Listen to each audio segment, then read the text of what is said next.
Dave Scott Hub Media. It's the small town business life. And today we're talking with Peter from Adventure RV owner. Peter, thanks for taking the time and doing this. I really do appreciate it. No, you're more than welcome, Dave. Thank you. You've been hanging out with the Hub for a long time, and I know I've been in business 19 years. How long have you been doing it there? Well, it's been a little over that. 2003 was when we got into it. So yeah, over 20 now. And it had gone a little bit before that, right? You guys had bought an existing business. Yes. So the prior owners had probably operated it for 3 years prior to that. And you guys have made a solid go of it, you and your wife, and I really appreciate, you're always community involved, and you guys have always been doing Adventure RV. And I want you to sort of take a moment and tell us what that encompasses. I know you do service. I know you sell, I think 5 different lines of trailers, really. Yeah, well, we sell several different lines. We're really not into motorized, but we had touched on it years and years ago. But we found that basically, if you're going to do one thing well, you just stick to that. And so we're typically the towable type of product. So we would have anything from tent trailers to travel trailers, fifth wheels, park models, or what we call destination trailers per se in terms of park models. But yeah, it's quite a full different varied array of different products, mixes. Mostly Forest River based product. Understand the market. There's basically going to be 3 main players in the market. Forest River is one of them, owner Warren Buffett at the top. Then you've got Thor, which is probably the largest out there right now. And then you've got another one, Gulfstream, which is a private entity. So those 3 main, but we carry mostly Forest River. And are those, while we're on that subject, are those American companies? Are they? Yes. So yeah, there used to be, going back years ago, a number of manufacturers, in Canada as well, but they pretty well disappeared. Everything, we're buying either, the components, again, unfortunately, a lot of the stuff comes from China. But again, a lot of the components would come from the United States as well. There's a number of different manufacturers of components, Lippert being nowadays one of the major ones. And Canadians just can't compete. Don't get me wrong. There are some small. There's a company out there, Vita Campers, great little product, but it's a unique niche little market. But yeah, most of the U.S. Sorry about that. I think over the years too, you and I we saw 2007, 2008, that kind of disaster. We've seen pandemics. Now we're seeing tariffs. Can you give me a sense of what that's like being in business? I know from my own opinion. A lot of sleepless nights, man. So, we when we got into business in 2003, we'd just come off when we bought the year before, I think the exchange rate was $1.56. So, we're not even there yet, but we came off $1.56 exchange. The year that we bought went down to $1.45, similar to where we're at now. So we had a number of decent years leading up to the recession that basically was close to putting a lot of businesses under, and did put a number of RV businesses under. We managed to scrape through, and it's never been the same. Actually, leading up to the recession was extremely good. There was good volumes, good margins, and then after that, it was slimmer margins, slimmer volumes. But you know what? Every year you just eke a little bit more out, and your priorities change. And you sort of develop a tough skin, don't you? I honestly think I'm to the point where I'm like, yeah, okay. I'll figure it a way. You almost get there, don't you? Like early on in the recession, you either made up your mind that basically, to your point, you're going to figure out a way to survive, or you roll over. And unfortunately, some dealerships, we lost Plainsview in that time frame, just north of us in Brantford. He's at that point, just couldn't figure out a way. And there was a number of different dealerships, but you stick with it, and here we are. Yeah, I got to ask too, just currently with the tariffs, they're not in play right now, but again, there's this second rollback. We don't know what's coming down the road. That must be tremendously scary for you at this point, is it not? It is. So it varies depending on the dealership. We've always been of the mindset that all of our inventory per se, we usually order all of our inventory in for this time of year to make sure that we have the best selection come the spring for shows, and then we peel that off during the summer months and then into the fall. Most of our manufacturers have buying programs where there's interest reimbursement and stuff, so we've never been one to keep just an order of like two of this, and two of this in the pipeline to replenish themselves.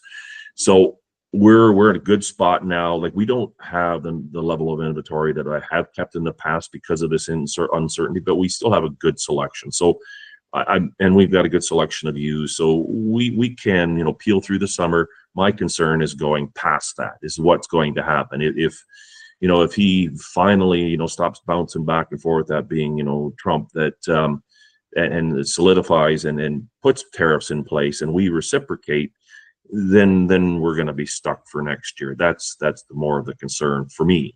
Other dealers that basically keep units in the pipeline, it will severely impact them this year because they will not put the orders in, because you can't have a 25% more expensive trailer because people won't buy it.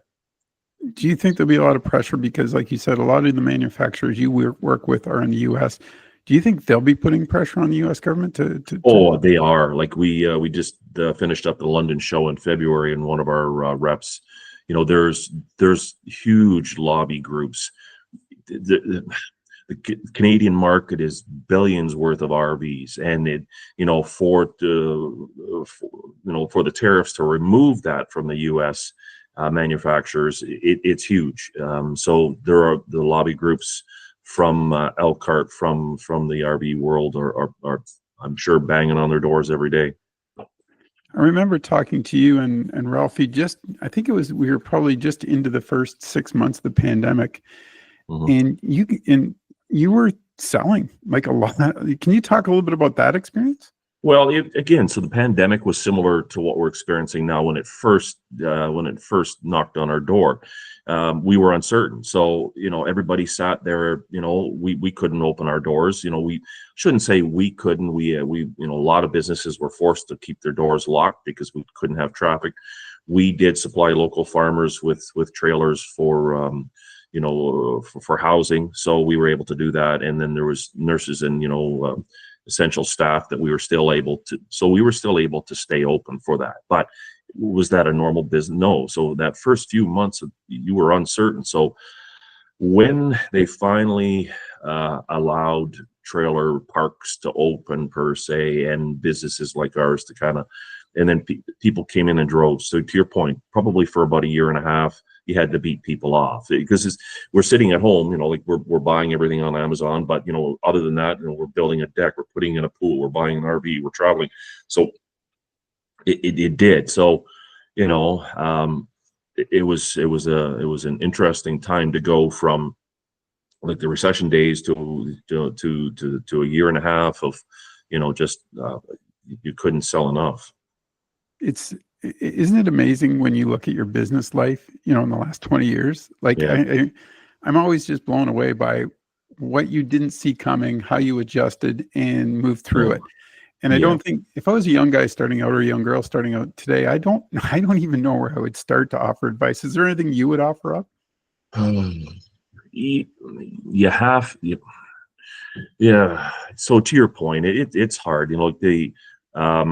I think still the opportunity, for young people is still there. Don't get me wrong, but it takes a very strong will and a very strong stomach to ride this roller coaster. And fortunately, my wife has been a huge supporter. Don't get me wrong, there's times when we have our disagreements in terms of what happens, but we've gone through this together, and it does help when you've got a similar like-minded partner that can support each other through it. So yeah, I couldn't argue with that point. I mean, I agree with you 100% there. I don't know where I'd be sometimes when the frustration sets in when you're in business and you have a strong partner like you and I both do. It's important to have that conversation, right? Because you say, well, this is going to be a tough 6 months. Like, yes. It's coming. Yes. So you try and prepare and sort of batten down the hatches. And I think that's the other part. The other thing I think I would recommend to young people, and just to get your thoughts, it's a total commitment. If you're in, you're in. You can't do this part-time. It just doesn't work. No, there's certain businesses that, potentially possibly could be part-time, but when you, when you get into something like that Lori and I have got to do, it is, you're in, you're diving in. And, we've got a lot of employees that rely on us, right? It's just, and that's where I think my perspective changed after the recession is that, you've got these people that basically have been with you and have stuck with you. So how do we make sure that we go forward, not just for us and our families, but for them? So it changes, right? So it's not as much per se about, as much putting as much money in your pocket, but make sure that we can survive, hopefully, comfortably, and as well as our employees as well. You guys, and let's take a minute and talk about that, because you guys have always had a really strong sales and service department, and those folks, when you come in there, they're always very welcoming. I appreciate that. Nobody's standoffish. They're all like, "Hey, what can we do? How can we help you?" Right? And your door is always open. I notice that whenever I'm in, you and Rafi, and I think that's part of the community. You've sort of created that over the last 20 years, haven't you? Yeah. So, my previous profession, I'm an engineer by trade, and I had the fortunate, history of having to work for a lot of good companies. The last one I worked for was a large Swedish cutting tool company by the name of Sandvik, and they taught me some very valuable, skills in terms of, like, you want to bring value to your client. So what is value? Well, value basically is a good product, is as good as you can possibly buy for your clients, good staff. And that's always been the pinnacle here is that we understand we're a specialty store. And when somebody walks through the door, they could go buy their toilet paper at Canadian Tire or Walmart or whatever. But when they come in to pick it up, they're going to come to the counter. They're going to ask Greg, I've got this issue going on. What do you think? Right. So that's where we become the professionals and the value added. So we pride ourselves on that. And online too, if you go to Adventure RV, what is the website? AdventureRVCTR.com. Right. Yep. And I was looking at the trailers, and you and I were talking off air, and I can't believe how much I know you helped me out probably 20 years ago with a rental, and I was blown away how cool it was then. And I look today and I'm just like, oh my goodness, like these things they're homes on wheels. They're just absolutely gorgeous. You got built-in fireplaces. Oh yeah. I mean, talk about that change that you've seen. Like it's come a long way. Yeah. So, I've had the fortunate, I guess now having been in the business this many years, the fortunate opportunity to see, coming from trends, trailers that come from the 70s, 80s, 90s.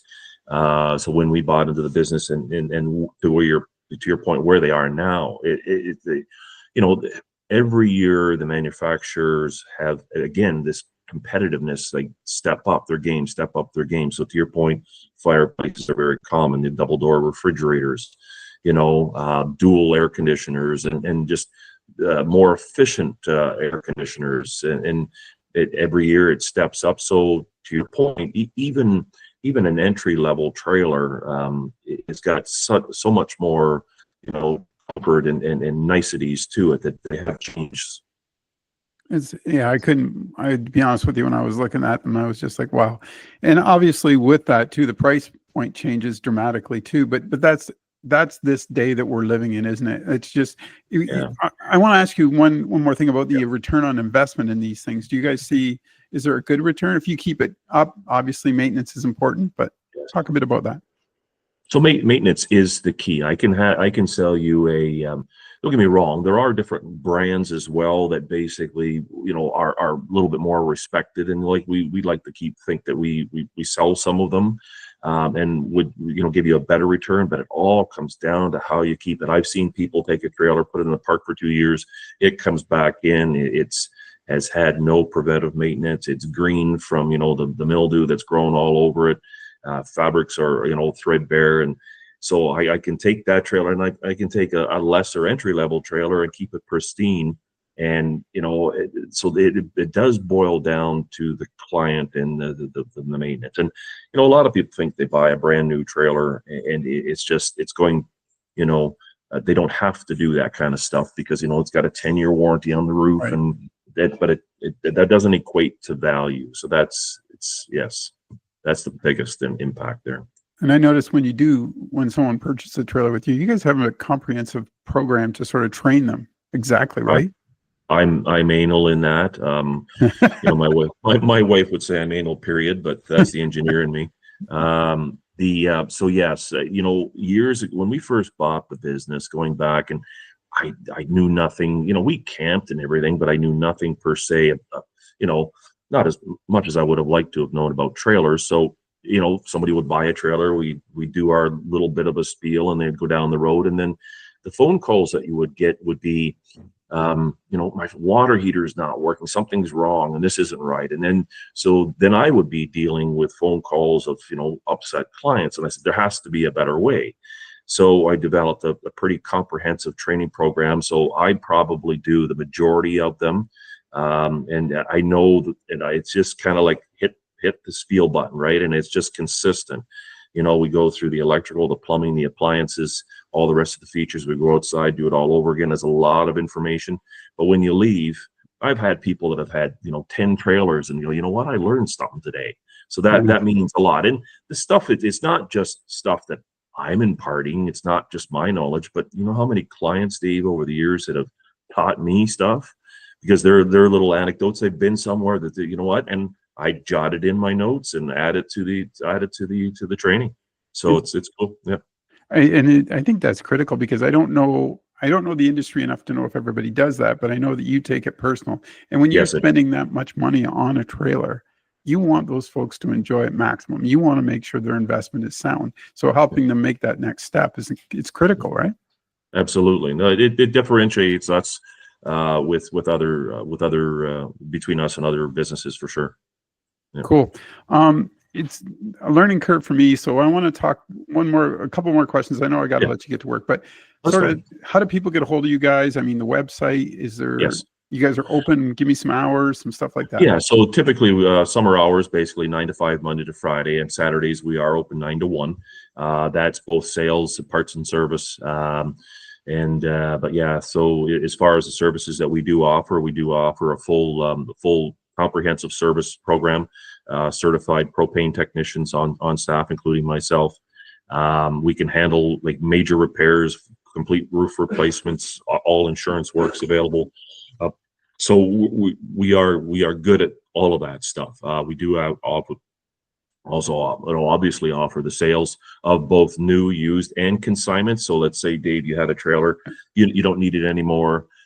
We would assist in selling it on your behalf, and we've had very good success with that as well.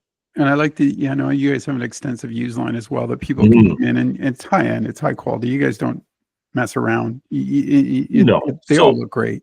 There's going to be times, Dave, unfortunately you take a trade that it's been in a park, we haven't been able to see it, we get it in, there's issues, but we make a determination right there up front. If there's issues with the trailer, we're going to sell it as is. We make the person aware they're not going to get, stung by something, or we fix it, and we fix it properly. So, but yeah, all of the inventory that comes in is looked after or parted out, whatever we need to do. But yes, absolutely. I got to say thanks for doing this, Peter. Adventure RV and Waterford folks, stop by, visit Peter. And Ralphie's still there, I'm sure, somewhere in the back. Oh, yes. He is. He's fixture, yes. He's a fixture, and he'll help you out. And that's what I really appreciate about you guys. When I was in that situation a number of years ago, I just called you up and you helped me out. Thank you. You're welcome, Dave. Thank you.